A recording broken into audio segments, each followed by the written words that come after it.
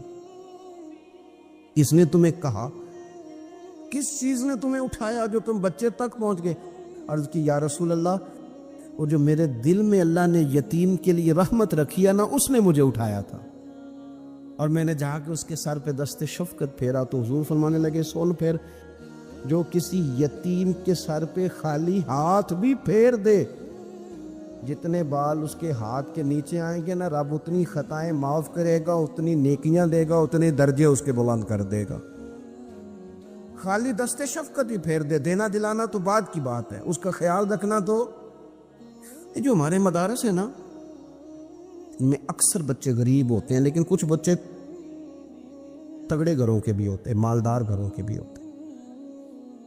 اس میں اگر کوئی ایسا بچہ آ بھی جاتا ہے نا جو یتیم ہے، کمزور ہے، تو اپنے آپ کو محسوس نہیں کرتا کمزور، کیونکہ وہ یہ نہیں سمجھتا کہ میں یتیم خانے میں آیا ہوں۔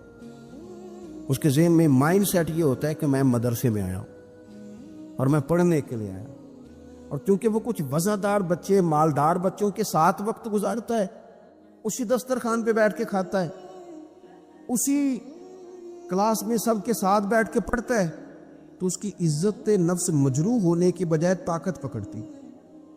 وہ برابری کی سطح پہ جب آتا ہے تو اسے محسوس ہوتا ہے کہ مجھے عزت دی جا رہی۔